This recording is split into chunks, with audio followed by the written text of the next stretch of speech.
What's up guys and welcome. You are watching Fazi Fitness.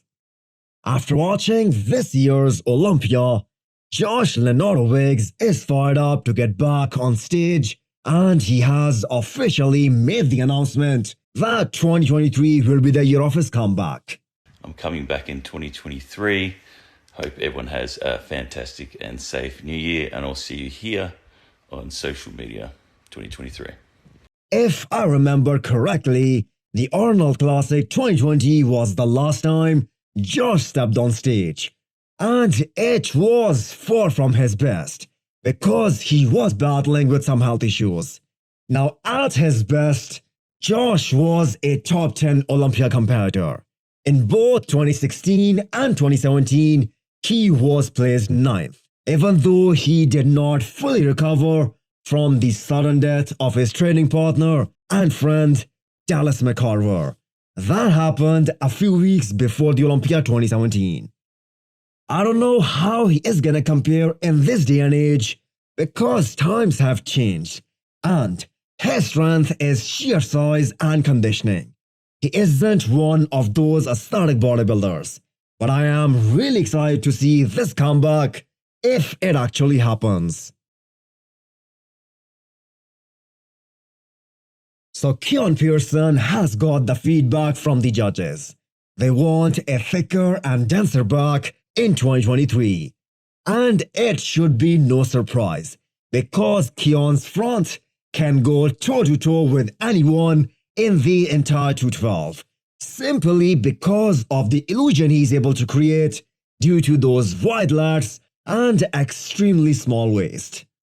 Out of all the active 212 pros, Keone is one of those guys who actually has a shot of beating Shaun in the future, because he is still very young, and if he continuously gets better, ultimately he will bring up those hamstrings and he outclasses Shaun in terms of shape all day long.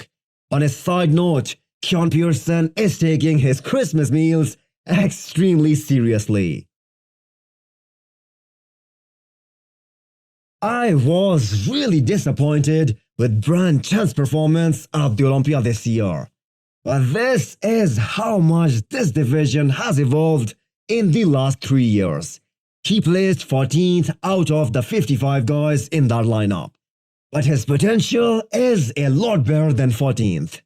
While I do think he is quote-unquote one of the most classic guy in the field, he is way behind in terms of back development, and on top of that, he isn't as shredded as some of the other guys.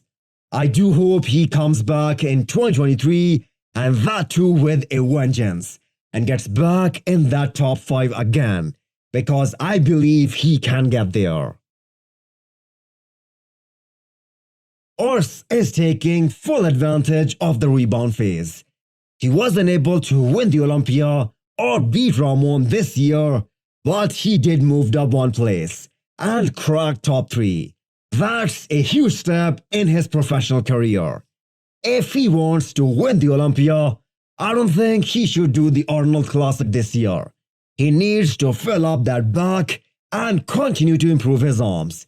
If we look at Urs's career, he somewhat looks the same at this point as Chris Bumstead did at the beginning of his career. Actually, even better in some shots. But with the mindset that Urs has, he will eventually bring up all those body parts. And I think he can be a future title contender. Hit the thumbs up button if you liked the video and smash the subscribe button if you want to come back for more. Thanks for watching.